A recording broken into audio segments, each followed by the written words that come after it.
अस्सलाम वालेकुम। 10 class physics में हमने आज बहुत ही इंपॉर्टेंट न्यूमेरिक एमसीक्यूज़ हैं, इनका हमने सोल्यूशन देखने हैं और जो इसमें प्रॉब्लम आएंगे ना न्यूमेरिकल आएंगे तो उनका भी हम सोल्यूशन खुद करेंगे। ठीक है भाई। तो पहला न्यूमेरिकल हमारा एमसीक्यूज़ है वेव ट्रांसफ़र। भाई वेव क्या चीज़ ट्रांसफ़र करती है? एनर्जी ट्रांसफ़र करती है। तो दूसरा क्या है भाई, how does sound travel from its source to your ear. हमारे कानों तक साउंड कैसे पहुँचता है?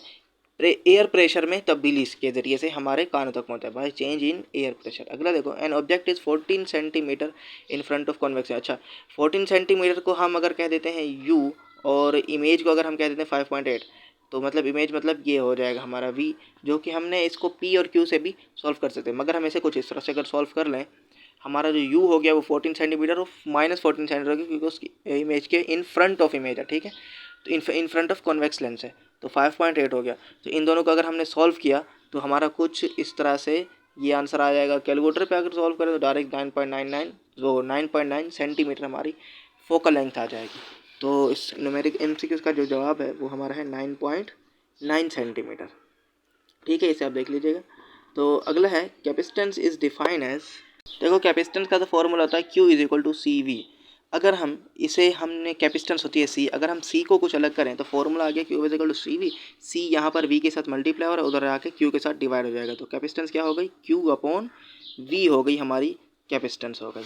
ठीक है, अगला देखो, what is the voltage across a 6 ohm resistor when 3 ampere current passes through it. Resistor कितना है? R है 6 ओम और करंट कितना है? 3 एम्पियर है। तो वोल्ट हमें फाइंड करना है, तो वोल्टेज का फॉर्मूला होता है V is equal to I R. मतलब I को भी और R को भी मल्टीप्लाई कर दो। I 3 है, R 6 है, 3 6 18, तो इसका आंसर हो गया 18। अगला देखो, the step up transformer. Step up transformer हमारा करता है, क्या करता है? Increase the input voltage. और इसके अलावा हमारे पास दो और होते हैं ट्रांसफॉर्मर, वो भी आप देख लीजिएगा, स्टेप डाउन ट्रांसफॉर्मर और सेंटर टैप ट्रांसफॉर्मर, इस तरह से कुछ, एंड सेंटर टैप भी होता है। ठीक है, ये क्या काम करते हैं आपने इनको भी लाजमी देखना है। बल्कि इसका जवाब तो हमारा हो गया इंक्रीज द इनपुट वोल्टेज। ठीक है भाई। तो अब हम हमारे 6 हो गए, 6 हम आगे बढ़ते हैं कि भाई अगले 6 क्या हैं। The output of NAND gate, any and जिसे नैंड पढ़ लो या फिर फुल फॉर्म पढ़ लो, क्या है? वो ज़ीरो होगा। कब ज़ीरो होगा? When both of its inputs are zero. जब इसके दोनों इनपुट ज़ीरो हो जाएंगे ना, तो नैंड गेट भी ज़ीरो हो जाएगा। अगला देखो, नंबर 8 है, what does the term email stand for. मतलब ईमेल की फुल फॉर्म क्या है? मेल तो मेल ही है, मगर ई की फुल फॉर्म है हमारी इलेक्ट्रॉनिक, मतलब उर्दू में बोले तो बरकी मेल होती है। नंबर 9 देखो, release of energy by the sun is due to. सूरज से एनर्जी रिलीज होती है वो किस वजह से होती है, वो क्यों होती है? वो होती है हमारा न्यूक्लियर फ्यूजन होता है। ठीक है, न्यूक्लियर फ्यूजन, एक बहुत बड़े सब्सटेंस से छोटे छोटे अमाउंट में एनर्जी रिलीज होती है, तो इसे हम फ्यूजन कहते हैं, FUSION। अगर देखो number 10, transformer work on the principle of. Transformer किस प्रिंसिपल पर काम करता है? भाई ट्रांसफॉर्मर हमारे म्यूचुअल इंडक्शन पर काम करता है। म्यूचुअल इंडक्शन के बारे में तो आपको पता होगा, दो कॉइल होती हैं, एक प्राइमरी और सेकेंडरी। तो कॉइल दो, हाँ, प्राइमरी सेकेंडरी कॉइल नहीं होती, बस दो कॉइल होती हैं, दो कॉइलों को हम म्यूचुअल कहते हैं। ठीक है, 11वां देखो, radio waves are. Radio wave कौन सी वेव होती हैं? मैकेनिकल वेव तो नहीं होती, साउंड वेव भी नहीं होती, तो वो भी radio wave electronic wave, electromagnetic wave का पार्ट होती हैं। तो रेडियो वेव हम कह सकते हैं कि भाई इलेक्ट्रोमैग्नेटिक वेव होती हैं। 12वां देखो, रेडियो एक्टिविटी। अच्छा, रेडियो एक्टिविटी क्या चीज़ है? लेकिन मैं आपको इससे पहले एक और चीज़ बताना चाहता हूँ, क्योंकि न्यूमेरिकल तो तकरीबन और MCQ तो तकरीबन ख़त्म हो गए हैं।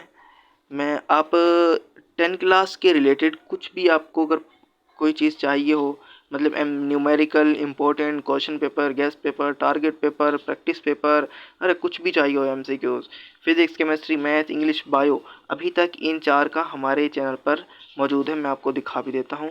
आपने करना है क्या है, यूट्यूब पर मेरे चैनल को सर्च करना है मोहम्मद वकास एकेडमी। उसके बाद पहले ही मेरा चैनल देखें, ये आ गया, यहाँ पर देखें और इस पर प्लेलिस्ट पे जाना है अपना। ठीक है, चैनल की प्लेलिस्ट का तो आपको पता नहीं किस तरह से होते हैं, तो यहाँ पर देखें, ये हमारी आ गई, मेरी चैनल की प्लेलिस्ट आ गई।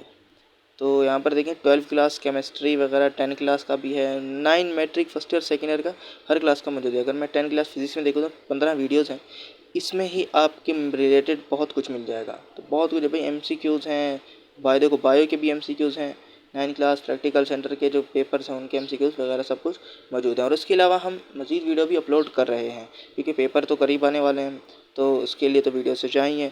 इंग्लिश का मैंने सोचा प्रैक्टिकल सेंटर पूरा सॉल्व करते हैं, क्वेश्चन आंसर ग्रामर वगैरह हर चीज़ के साथ। तो ऐसे भी जो है इम्पोर्टेंट है वो भी मैं आपको बता देता हूँ।